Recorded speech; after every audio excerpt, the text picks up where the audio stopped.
Oi gente, hoje o vídeo vai ser um pouco diferente. Então, esse vídeo aqui é um vídeo teste, tá? Eu queria trazer vídeos diferentes aqui pro canal e eu disse pra vocês que eu iria trazer, então esse vídeo aqui é um vídeo teste. E esses vídeos diferentes que eu estou falando é sobre casos criminais, tá? Eu gosto muito de assistir esse tipo de conteúdo e eu sei que também tem inscritos aqui do canal que também curte esse nicho. A ideia, gente, é postar 2 vídeos na semana, tá? Um sobre cabelo, né? O tema de cabelo que vocês já estão acostumadas. E o outro seria sobre true crime, tá? Que seria casos criminais. Assim eu consigo também alcançar novos públicos, né, gente? Eu tô querendo trazer o público masculino pra cá pro canal também, porque o canal é basicamente 100% feminino, então eu quero, né, atingir novos públicos com esse estilo de vídeo, porque eu sei que tem muita gente que gosta de assistir. Mas é claro que tudo depende de vocês, então assiste esse vídeo até o final e me conta nos comentários o que você achou e se você acha uma boa ideia trazer esse estilo de vídeo aqui pro canal, tá? E agora bora conhecer os detalhes desse caso.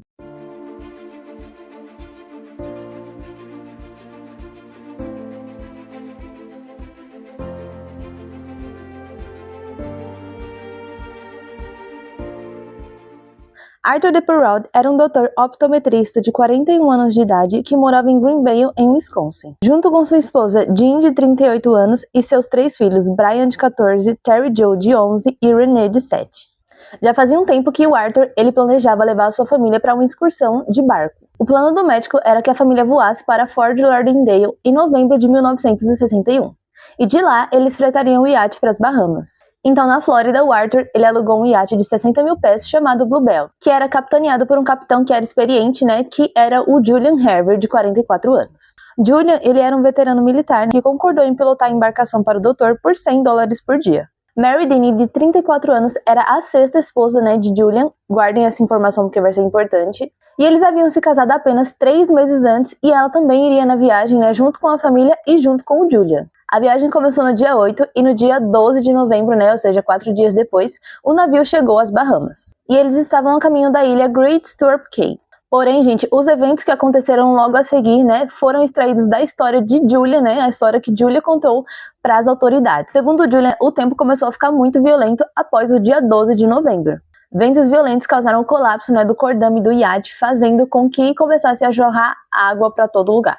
Então, enquanto o Julian tentava salvar o navio, ele alegou para as autoridades que a cabine simplesmente começou a pegar fogo. Então, ele desistiu, né, de salvar o navio e as pessoas que estavam lá dentro. Então, ele só simplesmente jogou, né, um bote salva-vidas no mar aberto e pulou na água e tentou se salvar. Então, ele alegou ter visto o navio afundar sobre as ondas sem ele poder fazer nada, né, basicamente.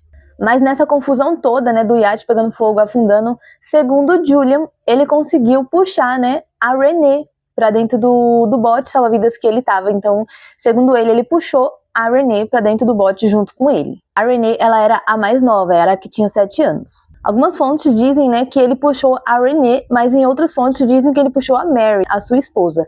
Porém, como na maioria das fontes consta, né, o nome da Renee, vamos permanecer a história desse jeito. No dia seguinte ao acidente, o Julian ele foi avistado no seu bote salva-vidas por um petroleiro, né, que passava ali no local. Então ele foi resgatado, foi levado para Nassau e de lá ele voltou para Miami em 15 de novembro. E foi lá que ele prestou seu depoimento, né, para a Guarda Costeira dos Estados Unidos. Todos os 5 membros da família DePerraud estavam sem vida, segundo Julian, assim como a sua esposa Mary.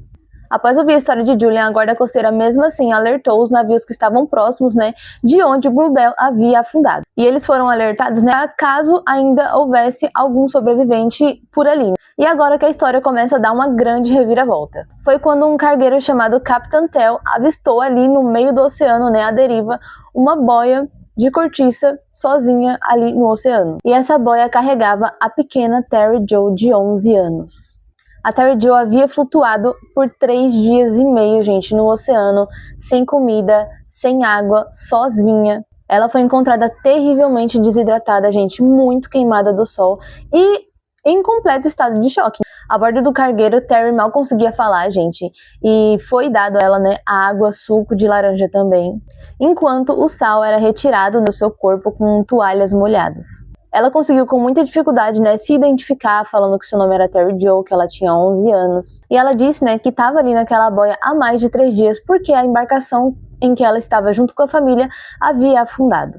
E logo a sua capacidade de responder começou a diminuir, até que ela só conseguia, né, se expressar com gestos até entrar basicamente em colapso. Ela foi levada de avião ao Hospital Mercy, onde, graças a Deus, ela conseguiu se recuperar e conseguiu sobreviver. Agora vamos voltar, né, pro dia do acidente, para mim poder explicar para vocês o que realmente aconteceu. Naquela noite, todos estavam a bordo do navio, né, e eles estavam jantando, eles comeram frango e salada, e a Terry Jo, ela decidiu que queria dormir, né, então ela desceu para sua cabine, né, de dormir, foi para sua cabine, enquanto a sua família permaneceu lá em cima, junto com o Julian e a sua esposa Mary. Mais tarde naquela noite, a Terry ela foi acordada pelo seu irmão Brian, gritando, chamando pelo seu pai. Então, preocupada com seu irmão, a Terry Jo, de 11 anos, ela decidiu sair da sua cabine e subir ali, né, pra cima do convés, e foi lá onde ela encontrou os corpos da sua mãe e do seu irmão já sem vida. Caminhando ali mais um pouco pelo convés, a Terry encontrou o Julian, que estava carregando um balde. Então o Julian simplesmente atingiu ela com esse balde, empurrou ela, mandando ela descer para a cabine novamente. E ela, como uma pequena criança, né, gente, com medo, resolveu obedecer e desceu. E foi quando ela desceu para sua cabine que ela viu que estava simplesmente jorrando óleo e água do chão. Estava inundando, né, a cabine que ela estava. Então, depois disso, o Julian entrou na cabine junto com a Terry Jo e ele vinha carregando o que parecia um rifle. Porém, eles tiveram, né, um contato visual, mas o Julian não atirou nela. E depois ele simplesmente saiu da cabine. A Terry Jo, então, vendo que não tinha como ela ficar ali, né, permanecer ali na sua cabine, ela resolveu novamente sair e subir, né, pra cima do convés novamente, que foi onde ela viu o Julian. Ela começou a observar o que o Julian estava fazendo. Então ele estava ali parado com o bote do navio flutuando. Ele então perguntou para Terry, né, se o bote estava solto e ela disse que não sabia. Ele ordenou para ela que ela segurasse a corda do bote para o bote não escapar, né, enquanto ele ia recuperar alguma outra coisa ali no navio. Quando o Julian retornou, ele viu que a Terry tinha deixado escapar o bote que ele tinha dado para ela segurar, né, com a corda. A corda tinha escapado das mãos dela, então a atitude que ele teve foi de pular na água, né, para poder recuperar, mas simplesmente ele abandonou a Terry ali no navio para afundar junto com o navio.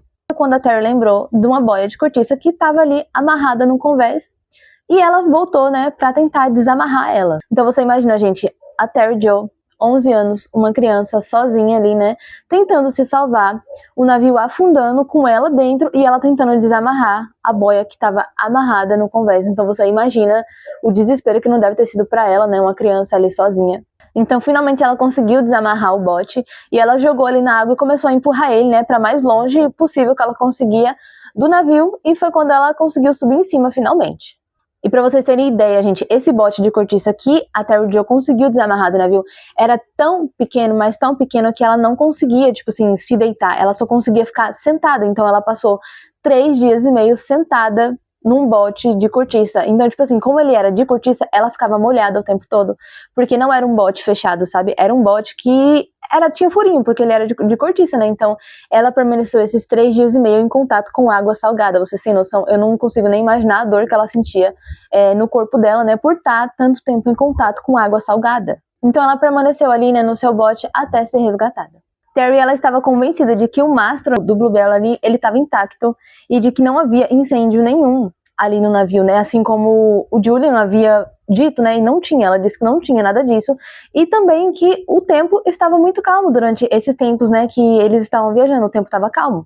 Então tudo isso que ela disse contraria totalmente, né, a versão do Julian, tudo que ele contou, né, para a guarda costeira. Então ela foi informada de que o Julian, ele havia sido resgatado 3 dias antes dela, e junto com ele, né, estava o corpo da sua irmã Renee, e ela foi informada também de que os seus pais, né, não haviam sobrevivido, né, tanto seus pais quanto a Mary, porque eles foram perdidos no oceano. Após ouvirem a versão, né, dada pela Terry Jo, os investigadores perceberam de que havia, sim, muita coisa, né, errada na versão que o Julian havia contado. O Julian, pelo que parecia, ele já tinha, assim, um longo histórico de associação a acidentes. Não somente acidentes, como tragédias até fatais. Em 1949, ele dirigiu um automóvel, né, que havia batido, e junto dele, nesse automóvel, estavam a sua esposa e a sua sogra. E nenhuma das duas sobreviveram a esse acidente. Em 1955, ele pilotava, né, um navio que afundou, mas todos sobreviveram. Em 1959, ele pilotava um barco que também afundou na costa do Texas. Ele chegou até se envolver num acidente de aviação que o deixou gravemente ferido e que fez com que ele tivesse dispensa médica, né, do serviço militar. Então era muito difícil acreditar que um único homem estivesse envolvido em tantos acidentes, isso se realmente fossem acidentes de fato. Também foi descoberto que Julian havia feito um seguro de vida de $40 mil para sua nova esposa Mary, a esposa que ele havia se casado há apenas 3 meses. Nesse seguro da Mary havia uma cláusula de indenização dupla, no caso se ela viesse a encerrar sua vida em algum tipo de acidente. Então, logo que o Julian descobriu, do resgate da Terry Jo, ele entrou em pânico. Ele se hospedou ali num hotel, em Miami, e ele deu um nome falso. E nesse hotel, ele escreveu uma carta de suicídio e não demonstrou arrependimento nenhum pelo crime. Julian, então, cortou suas próprias artérias e sangrou até encerrar sua própria vida. O seu corpo foi encontrado 2 horas depois por uma empregada que trabalhava ali no hotel. A conclusão do inquérito foi que Julian havia planejado encerrar a vida da sua esposa Mary para receber a apólice de seguro dela, Porque no caso, se a vida dela acabasse se encerrando em acidente, seria duplo o valor desse seguro. No entanto, Julian poderia ter sido observado por Arthur no ato de tentar encerrar a vida da sua esposa ou no ato de tentar se livrar do corpo dela. Então ali ele decidiu encerrar também a vida do Arthur, da sua esposa e dos seus outros 2 filhos. Provavelmente Julian só recuperou o corpo da Renee para poder dar credibilidade à sua história. Após a perda da sua família, a Terry Jo, ela voltou para Greenvale, para viver com a irmã de seu pai, sua avó e seus outros 3 primos. Terry Jo, depois de adulta, ela se casou e teve 3 filhos. Ela optou por viver e trabalhar ali perto do oceano mesmo. Atualmente ela está aposentada e ela vive em Kewaunee, em Wisconsin. E esse foi o nosso primeiro caso aqui do canal, gente. Eu decidi trazer esse caso como o primeiro porque eu já conhecia, esse caso. E eu acho um caso muito inacreditável, justamente por ser uma criança, a Terry Jo ter apenas 11 anos e ela ter conseguido, sobreviver a essa situação toda. E também pelo fato dela ter perdido a sua família toda. Então eu acho que é uma história muito triste, Mas também é caso de milagre, eu acho que essa história é sim um milagre. Então me conta aqui nos comentários o que você achou desse caso e o que você acha, de trazer esses casos aqui pro canal. Então me conta aqui nos comentários o que você achou sobre esse caso e se vocês querem que eu continue trazendo casos criminais aqui pro canal. Não esquece de deixar o like, se você não for inscrito aqui no canal, já se inscreve para não perder os próximos casos aqui. Um beijo e até o próximo vídeo!